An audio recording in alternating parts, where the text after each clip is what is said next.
អូខេអ្នកគ្នាក៏ដូចជាស្វាគមន៍អ្នកគ្នាមកកាន់ channel របស់ខ្ញុំសាជាថ្មីក៏ដូចជាវិលត្រឡប់ជាមួយនឹងវីដេអូថ្មីម្ដងទៀតហើយអ្នកគ្នាហើយថ្ងៃនេះគឺខ្ញុំធ្វើវីដេអូដែលតាក់ទងទៅនឹងប្រធានបទនៅក្នុងការ crack game កាលមុនខ្ញុំធ្វើវីដេអូដែលនិយាយ award over អញ្ចឹងដែលនិយាយអំពី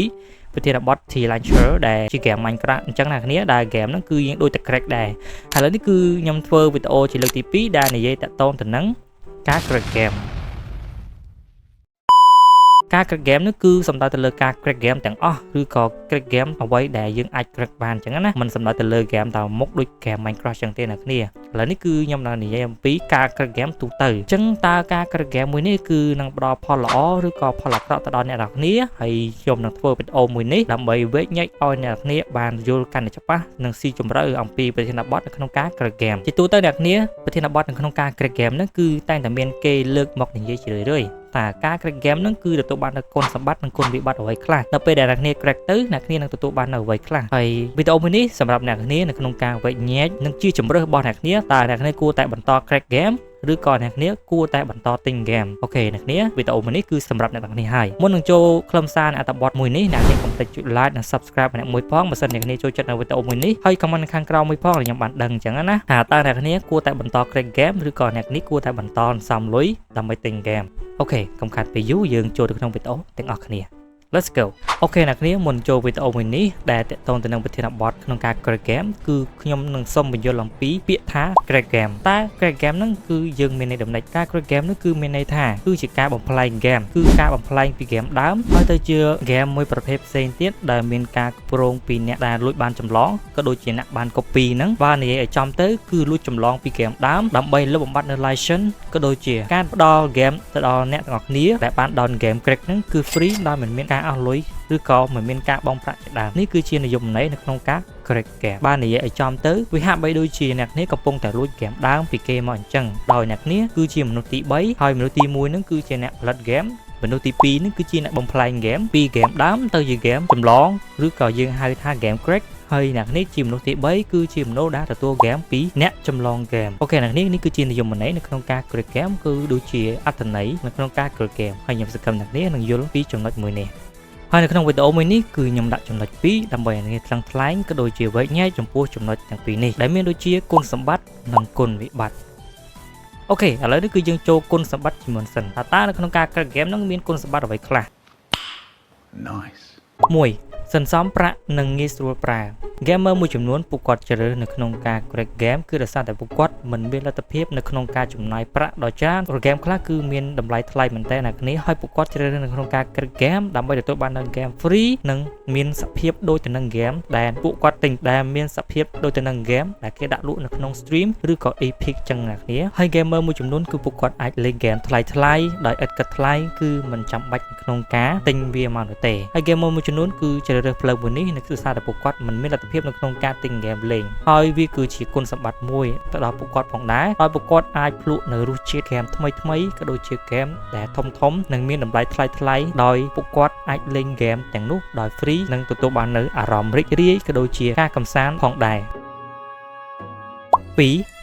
ពួកគាត់អាចលេងបាននៅគ្រប់ទីកន្លែងអ្នកទាំងអស់គ្នាប្រកាសជាដឹងហើយថា game crack គឺមិនទាមទារឲ្យមានអ៊ីនធឺណិតនោះទេ game crack គឺពួកគេភាគច្រើន copy ឡើងដោយមិនមានការប្រើអ៊ីនធឺណិតបើនិយាយឲ្យរួមទៅគឺ game offline ហ្នឹងគឺអ្នកទាំងគ្នាអាចទទួលបាននៅការលេងគ្រប់ទីកន្លែងដោយមិនតម្រូវឲ្យមានអ៊ីនធឺណិតនោះអ្នកគ្នាអាចនឹងទៅលេងបានគ្រប់ទីកន្លែងមិនថាអ្នកគ្នាទៅក្នុងព្រៃមិនថាអ្នកគ្នាទៅកន្លែងណាដែលមិនមានអ៊ីនធឺណិតនោះទេអ្នកទាំងអស់គ្នាអាចបើកលេង game នោះបានដោយមិនទាមទារអ៊ីនធឺណិតនិងមិនមានទាមទារនៅក្នុងការអាប់ដេតអ្វីនោះទេដូច្នេះ game crack គឺមានគុណសម្បត្តិចំណុចនេះឯងអ្នកគ្នាអូខេអ្នកគ្នាចឹងគុណសម្បត្តិរបស់ការ crack game នោះគឺមានតែ2ចំណុចមួយនេះឯងសម្រាប់នៅក្នុងការដល់ពេលដែលខ្ញុំបានស្រាវជ្រាវមើលទៅហើយគុណសម្បត្តិដែលធំបំផុតនោះគឺ gamer មួយចំនួនគឺពួកគាត់អត់ចំណាយធំទេនៅពេលដែលគាត់ជ្រើសរើសផ្លូវក្នុងការ crack game ហើយនេះគឺជាគុណសម្បត្តិធំមែនតើហើយបើសិនជាអ្នកគ្នាមិនមានលទ្ធភាពនៅក្នុងការទិញ game លេងនោះទេឬក៏មិនអាចសន្សំលុយនៅក្នុងការទិញ game លេងដែលមានតម្លៃថ្លៃអ្នកគ្នាអាចជ្រើសរើសផ្លូវមួយនេះបានបើសិនជាអ្នកទាំងគ្នាគិតថាផ្លូវមួយនេះស័ក្តិសមអូខេអញ្ចឹងឥឡូវនេះគឺយើងចូលទៅដល់គុណវិបត្តិទាំងអស់គ្នាហ ហើយចំពោះការ crack game គុណវិបត្តិគឺមានរៀងច្រើនជាងគុណសម្បត្តិហើយអ្នកគ្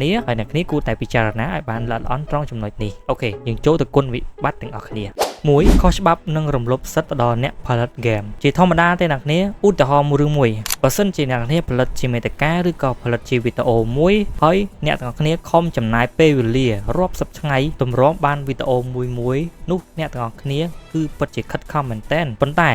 ស្រាប់តែថ្ងៃមួយអ្នកទាំងគ្នាត្រូវបានជនអនាមិកមួយទៅបានលួចវីដេអូរបស់អ្នកទៅបោះបន្តនិងទទួលប្រាក់កម្រៃក៏ដូចជាទទួលផលប្រយោជន៍ពីវីដេអូអ្នកទាំងគ្នាដែលព្យាយាមនៅក្នុងការកាត់ក៏ដូចជាព្យាយាមនៅក្នុងការផលិតរាប់សិបថ្ងៃនោះអ្នកទាំងគ្នាប្រកាសជាបាក់ទឹកចិត្តនៅក្នុងការខិតខំធ្វើវាបន្តនោះហើយយើងក៏លេចជាមួយនឹងការផលិតហ្គេមក៏ដូចគ្នាអ្នកផលិតហ្គេមមួយគឺពួកគេពិតជាមិនងាយស្រួលនៅទេពួកគាត់ចំណាយទាំងថវិកាពួកគាត់ចំណាយទាំងលុយនៅក្នុងការផលិតហ្គេមនីមួយៗដើម្បីឲ្យអ្នកគ្នាបានលេងទាំងដែលពួកគេគ្រាន់តែដាក់លក់ជាកម្រៃនៅក្នុងទីផ្សារតែប៉ុណ្ណោះហើយអ្នកគ្នាប្រសិនបើអ្នកគ្នាជ្រើសរើសនៅក្នុងការ crack game នោះអ្នកទាំងគ្នាប្រកាសជាជ្រើសរើសផ្លូវមួយសម្រាប់បំផ្លាញអនាគតរបស់ពួកគាត់អញ្ចឹងព្រោះបើសិនជាអ្នកគ្នាមិនបានចូលរួមនៅក្នុងការទិញ game របស់គាត់នោះទេនោះពួកគាត់នឹងមិនមានលទ្ធភាពនៅក្នុងការអភិវឌ្ឍក្រុមហ៊ុនរបស់ពួកគាត់នោះទេដូច្នេះការ crack game មួយនេះគឺហាក់បីដូចជារំលោភសិទ្ធិទៅលើការផលិត game របស់ពួកគាត់អញ្ចឹងក៏ដូចជាមិនផ្ដល់តម្លៃទៅដល់អ្នកផលិត game ដូច្នេះដែរអូខេអ្នកគ្នានេះគឺជាចំណុចទី1ហើយចំណុចទី2នេះ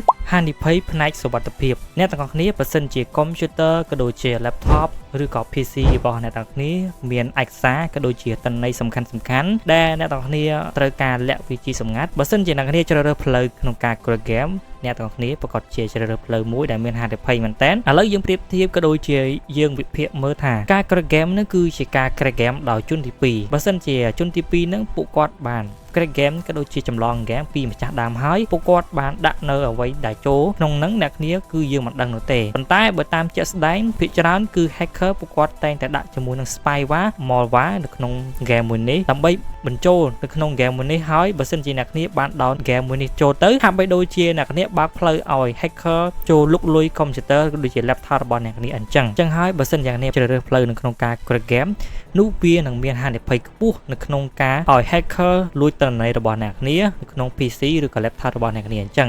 សំណួរមួយទៀតអ្នកគ្នាប្រកាសជាចោទសួរថា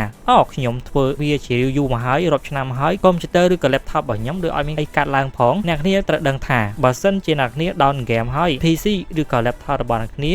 មិនមានទិន្នន័យឬក៏ឯកសារណាសំខាន់នោះទេនោះ hacker ពួកគេនឹងមិនចំណាយពេលនៅក្នុងការចូលលុកលុយកុំព្យូទ័ររបស់អ្នកគ្នាទេក៏ដូចជាផ្ទះមួយបើសិនជាផ្ទះហ្នឹងមិនមានឧបករណ៍ក៏ដូចជារបស់ដែលមានតម្លៃនោះទេនោះចោរនឹងមិនចូលលុកលុយនោះទេក៏ដូចជាបើសិនជា PC ឬក៏ laptop របស់អ្នកគ្នាមានឯកសារសំខាន់ក៏ដូចជាមានអ្វីទិន្នន័យដែលល្អតែ hacker បានលុកលុយចូលទៅពួកគេនឹងឃើញហើយពួកគេនឹង hack ចូលកុំព្យូទ័ររបស់អ្នកគ្នាជាមិនខានហើយនេះគឺជាចម្លើយរបស់ខ្ញុំដែលបានឆ្លើយនៅក្នុងសំណួរមួយនេះតែងតែនៅពេលដែលខ្ញុំនិយាយអំពីការ hack ឬក៏ការធ្វើអីមួយចឹងទៅពួកគាត់តែងតែឆ្លើយមកថា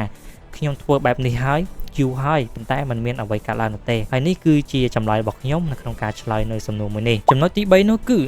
มันអាច update ឬគ្មានការគ្រប់គ្រង game crack គឺมันអាច update បានទេគឺដោយសារតែ game crack គឺมันលេងបើកអ៊ីនធឺណិតទេអ្នកគ្នាបើនិយាយរួមទៅគឺ offline ការ crack game គឺយើងលេង game ដោយ offline ដោយมันមានការបើកអ៊ីនធឺណិតដោយมันមានការ update ឬក៏มันមានការកែតម្រូវអ្វីផ្សេងនោះទេការ crack game បែបណាគឺយើងនឹងលេងបែបហ្នឹងដោយមិនមានការផ្លាស់ប្ដូរអ្វីឡើយចឹងហើយអ្នកគ្នាការ crack game មួយនេះគឺអាហ្នឹងក៏ដូចជាគុណសម្បត្តិក៏ដូចជាគុណវិបត្តិដូចគ្នាប៉ុន្តែបើយើងនិយាយអំពីគុណសម្បត្តិគឺយើងអាចលេងនៅគ្រប់កន្លែងបានដោយមិនមានអ៊ីនធឺណិតតែបើយើងនិយាយពីគុណវិបត្តិគឺយើងអាច update ឬក៏លេងអ្វីដែលថ្មីនោះទេចឹងហើយបើនិយាយរួមទៅការ crack game មួយនេះគឺយើងមិនអាចលេងជាមួយគ្នាបានដូចគ្នាដោយសារតែពីច្រើន game crack គឺយើងលេងដោយ offline ចឹងគ្រប់ game crack គឺយើងមិនអាចលេងជាមួយគ្នាបានទេអ្នកគ្នាចឹងហើយការ crack game នេះគឺយើងមិនអាចលេងជុំគ្នាជាមួយនឹងមិត្តភ័ក្តិរបស់យើងបានទេលុះត្រាតែយើងទិញនៅក្នុង Steam ឬក៏ Epic អូខេយើងចូលទៅដល់ទី4បង្កើតទំនោរខុសច្បាប់នៅក្នុងសង្គមការប្រើ game ឬក៏ការ crack game ដោយ free ហ្នឹងបណ្ដាលឲ្យយុវជនរៀនទម្លាប់មិនល្អនិងបាត់បង់ការគោរពច្បាប់ជាទូទៅអ្នកគ្នានៅក្នុងការប្រើ game crack គឺមិនផ្ដល់តម្លៃឲ្យអ្នកផលិត game នោះទេពីព្រោះការ crack game មួយនេះគឺធ្វើឲ្យអ្នកក្រោយៗឬក៏ អ្នកបន្តពួកគាត់នឹងជ្រើសរើសផ្លូវនៅក្នុងការ crack game នឹងបន្តចឹងហើយវិស័យនៅក្នុងការ update ក៏ដូចជាវិស័យនៅក្នុងការអភិរក្ស game ថ្មីក៏ដូចជាការផលិត game ផ្សេងៗហ្នឹងគឺមិនសូវមានតម្លៃនោះទេអ្នកនាងដោយសារតែធម្មតាដល់ពេលដែលយើងព្យាយាមផលិត game មួយចំនួនហើយកាត់ឡើងហើយតែបែរជា game ហ្នឹងត្រូវបាន crack ដោយលេងដោយមិនមានការបង់ប្រាក់ក៏ដូចជាមិនបានទិញពីម្ចាស់ដើមនោះទេអញ្ចឹងធ្វើឲ្យម្ចាស់ដើមគឺពួកគាត់ខាតបង់ក៏ដូចជាមិនមានតម្លៃអ្វីនោះទេដោយសារតែគាត់ព្យាយាមរាប់ខែរាប់ឆ្នាំតម្រុំតែបាន game មួយនោះហើយយើងលេងដោយមិនមានការបង់ប្រាក់ពី game ដែលយើងបានលេងអញ្ចឹងទៅហើយអូខេអញ្ចឹងវីដេអូមួយនេះគឺយើងមានតែប៉ុណ្្នឹងទេអ្នកនាងហើយអ្នកនាងគួរតែពិចារណាទៅថាគុណសម្បត្តិនិងគុណវិបត្តិនៅក្នុងការ crack game មួយនេះតើ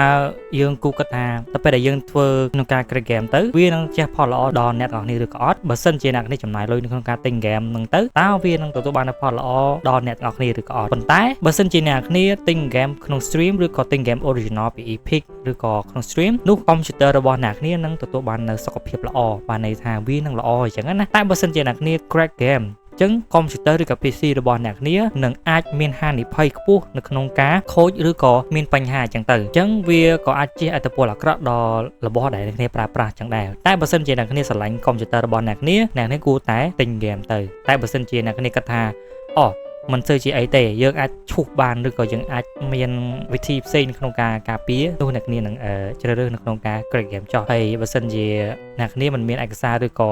អ្វីដែលសំខាន់នៅក្នុង computer របស់អ្នកគ្នាទេនោះអ្នកគ្នាអាច crack game លេងបានប៉ុន្តែបើសម្រាប់ខ្ញុំបើសិនជាខ្ញុំឲ្យ recommend នោះខ្ញុំ recommend ឲ្យអ្នកគ្នាទិញ game ទៅល្អជាងពីព្រោះវាក៏ជាផលប្រយោជន៍ឬក៏ជាឥទ្ធិពលល្អដែលទៅដល់អ្នកផលិត game ចឹងផងដែរហើយសម្រាប់ខ្ញុំលេង game ទាំងអស់គឺខ្ញុំមាន game free ហើយនិង game ទិញ game free គឺខ្ញុំយក free ពី Epic ហើយ game ទិញគឺខ្ញុំទិញនៅក្នុង stream ចឹងអ្នកគ្នាគឺខ្ញុំសំលុយទិញចុះអ្នកគ្នាគួរតែបន្តលេង game crack ឬក៏អ្នកគ្នាសំលុយទិញអ្នកគ្នាអាច comment ខាងក្រោមបានហើយខ្ញុំដឹងអញ្ចឹងណាអរគុណអ្នកគ្នាសម្រាប់ការចំណាយពេលវេលាក្នុងការមើលវីដេអូខ្ញុំរហូតពីដើមរហូតដល់ចប់អូខេអ្នកគ្នាជួបគ្នានៅវីដេអូក្រោយបាយបាយ